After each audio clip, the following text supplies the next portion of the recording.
The gods of the ancient Egyptians were around several times a day, called for help and assistance from every citizen from poor to rich. How could it happen that about 3,000 years for the gods hundreds of monuments and temples were built, and along with millions of cubic meters of stone, tons of gold, and numerous animals were invested? Where did this strong and 3,000 years lasting motivation come from? In addition, the question arises, why the world of gods, the lifestyle, and areas of life of the ancient Egyptians influenced so immensely? How could it be that the priests were always assigned to a specific god, and had a special status and power in ancient Egyptian society? Let's discover Anubis and Co. in more detail, in the well-known archaeological manner. Here we go.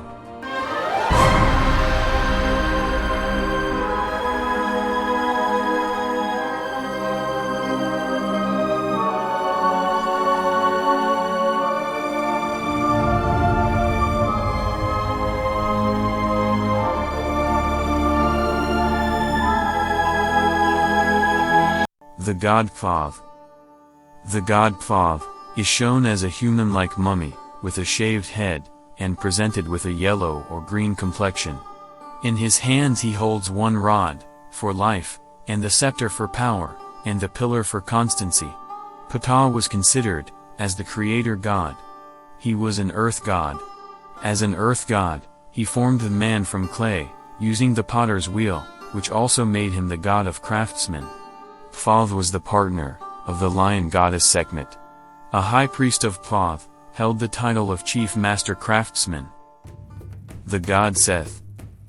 The god Seth was depicted as a male god, with a donkey's head.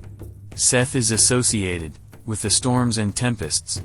Because of this, he is considered as the god of chaos and ruin. The most famous stories about Seth is the murder of his brother Osiris, and the ensuing violent struggle for the throne between Seth and Horus. The god Seth was the god of destruction and chaos. Seth was predominantly viewed as a harmful god by the ancient Egyptians. The god Horus. Horus was depicted as a male god, with a falcon head. In addition, Horus was depicted with a double crown. Horus was the son of the main god Ra. Ra was also depicted with a falcon head. The double of the crown signifies the rule of Upper and Lower Egypt. The god Horus was, so to speak, a special form of the main god Ra. Horus is one of the 5 oldest gods, and was already in the Old Kingdom, around the year 2800 BC. Illustrated on the hieroglyphs in his early form, Horus was a sky god. Later in the history of ancient Egypt, Horus was a royal god, who protected the world and light. The god Sobek. Sobek was the ruler of the water. Sobek was a male god, represented with a crocodile head, and was worshipped as the god of harvest for all useful and food plants. Sobek's nickname was the Enduring. In ancient Egypt, crocodiles were worshipped as sacred animals. The ancient Egyptians were familiar with the large Nile crocodile that was native to them. A temple complex was discovered in the Egyptian Tunis. The ancient Egyptians dedicated a temple with a huge pond to the god Sobek. Crocodiles were kept in it, and embalmed like humans after they died. Researchers found hundreds of crocodile mummies in the tombs of some pharaohs, from juveniles to adult crocodiles up to 5 meters in length. The goddess Bastet. The female Egyptian goddess Bastet was depicted with a cat's head. Bastet was the goddess of the home, of health, and love. Bastet was also the daughter of the main god Ra. According to tradition, Bastet was the mother of the god Anubis, who was depicted with a jackal's head. The citizens of ancient Egypt could give their cats for sacrifice to a priest, and pick up a cat mummy for it. Unfortunately, this macabre sacrifice was practiced on a large scale. For this reason, numerous cat mummies were found in the tombs of pharaohs, and in the tombs of wealthy citizens. Killing a cat outside of a sacred Bastet temple was a crime in ancient Egypt, and carried the death penalty. The goddess Hathor. The female goddess Hathor was depicted with a cow's head or horns. Hathor was the goddess of love, peace, beauty, dance, art and music. Throughout the history of the ancient Egypt from the year 3000 BC to the year 0, Hathor rose to an all-embracing mother goddess. In effect, Hathor was considered the consort of the chief god Ra. For this reason, the sun was depicted on her head, between the horns. The sun itself was the symbol of the head god Ra. The goddess Sacknet. This goddess was depicted as a seated or standing woman, with a lion's head. Sekhmet was the daughter of the head god Ra, and was the wife of the god Thoth, the god of crafts.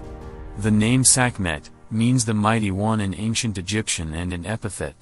She also has the title the mistress of trembling. Among the ancient Egyptians, Sekhmet was the goddess of war.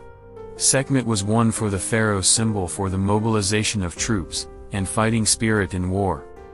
In addition, she was the goddess of protection from disease and healing. The god Anubis. Anubis is an Egyptian god of death and mummification. Anubis is depicted as a male god with a jackal's head or a dog's head. As a desert animal, the jackal was early associated with the desert in western Egypt. In many ancient mythologies, the West is home to both the dead and predators, such as the dogs, wolves, jackals. These were regarded as spiritual guides for the passage of the dead into the afterlife. Anubis accompanies the deceased to the banks of the afterlife river Eridanus. Anubis was a ferryman of the dead in the afterlife. In the kingdom of ancient Egypt from the years 2700 BC to 2200 BC, Anubis was the judge of the dead. In the judgment of the dead, the heart of the deceased was weighed against a feather. The heart had to be in balance with a feather. That means, too many sins would tip the scales, and the deceased would have to lead an agonizing afterlife in hell. The god Osiris. The god Osiris was one of the most important gods of the ancient Egyptians. In the beginning of the history of the ancient Egypt, Osiris was considered the god of the afterlife and of the Nile worship. He was depicted as a male god with green skin. According to a legend, Osiris was killed by his brother Seth, and brought back to life by his sister Isis. Through the resurrection, Osiris has become the god of fertility. According to ancient Egyptian tradition, the Nile sprang from a leg of Osiris. Hence his green skin color. According to the ancient Egyptians, the god Osiris was reborn every year. This was related to the annual flooding of the Nile.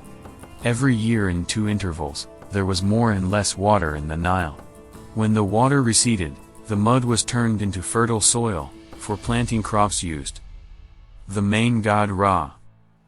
The sun god, Ra, was the most important and oldest god in ancient Egypt. 5 pharaohs gave themselves the nickname Son of Ra. The god Ra was a male god with a hawk's head. The tasks of Ra, as the most important god, were the world guidance and supervision of the cosmic laws. This implies sunrise and sunset, weather and physics. In addition, his task was the law and order among the other gods and also the mortals on earth, to lead and maintain. That is why gods and people who are being wronged may turn to him to present their worries. Ra was considered a just judge, and he was incorruptible. That's it for today about the 10 gods of ancient Egypt. I hope you liked the video. If so, please leave a subscription and a thumbs up. See you soon. Your channel History Best.